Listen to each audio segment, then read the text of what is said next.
It's the wee small hours of Monday morning.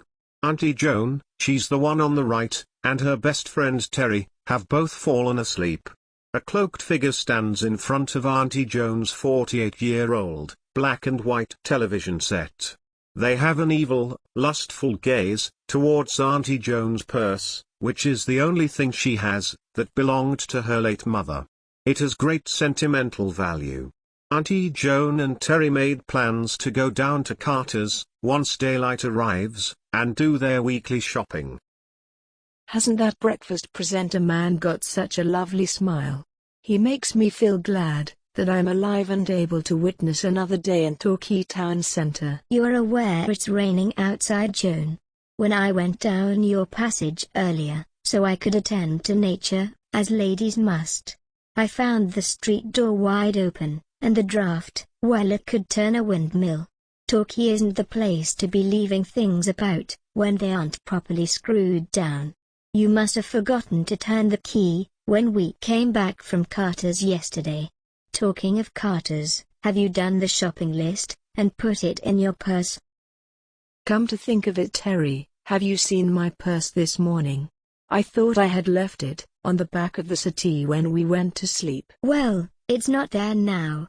Honestly, Joan, you would have lost that head of yours if it wasn't screwed on properly. I would imagine that the purse has all your money in it. I always keep my money in it. Not that I have very much. It's just enough to get what I need at Carter's. Oh Terry, I've just had the most dreadful thought. You said that the street door was open when you got up earlier.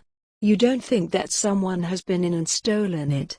And there's something else. If the door was open, Pussy might have escaped onto Abbey Road. I've seen the cat today, Joan. She's behind the sofa, tucking into some tuna. Can't you smell the fish? My mind is far too busy, Terry. I am worrying about my purse, and all the money that has gone missing. Who on earth could have taken it? The money is one thing, but that purse came from my dearly departed mother. Come to think of it, Joan, did landlady Cordelia Torbay, of Palmlets, ever repair the street door lock? You told me that if anyone knew what to do, they could push against the door in a certain place, and the lock will give way. Before you came here, Joan, the door was always being kicked in during police raids, or when tenants owed money. I remember seeing the police go through it, using their battering ram. You forget, I passed here a lot, when you were living in Rock Road. Whoever has taken my purse, Terry, must have known how to open the door without the key. Well, that will be well over half of all the people living in Torquay town centre. This place was a drug's den for years. I can't see Tracy Ireland taking your purse, and Wayne is at Torbay Council's pleasure, held in one of their dungeons at the town hall. Anyway, Joan, my favorite program is about to start on that Torbay TV. I must say I'm gripped. Is Chris Packham the presenter? I like him. That's Spring or Autumn Watch, Joan. That's a program about the wildlife in Britain, observed at different times of the year. This is similar, but only in the context that it studies all the wildlife we have in Torquay. Oh look, Terry, it's Skater. That's Torbay TV must be featuring her in today's episode. This will be interesting. AJ Escoban is getting filmed at the window. He's obviously about to do a deal with Skater. Be quiet, Joan, let's listen. I'm not sure I will be able to concentrate, Terry. My mind is wandering all over the place. I am so desperately worried about my mother's purse, and the money that is in it.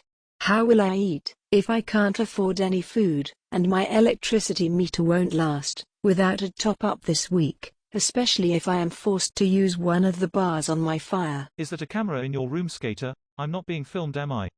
It's alright, AJ, it's there for that's Torbay TV's fly-on-the-wall documentary, called Drugs Watch. How much are you getting paid to host their camera?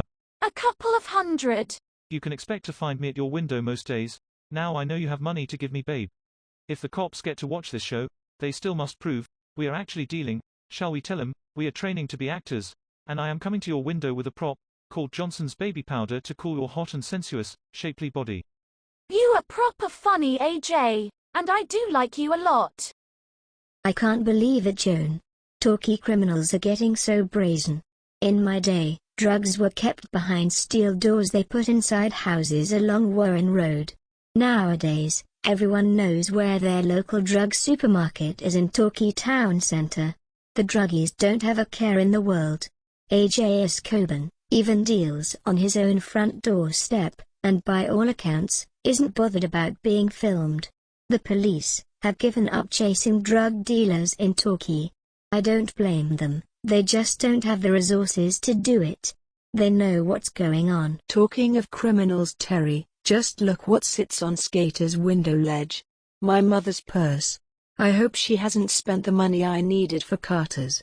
Now we know who got through the street door when it was locked, and stole from me. She was obviously after money to pay AJ for drugs.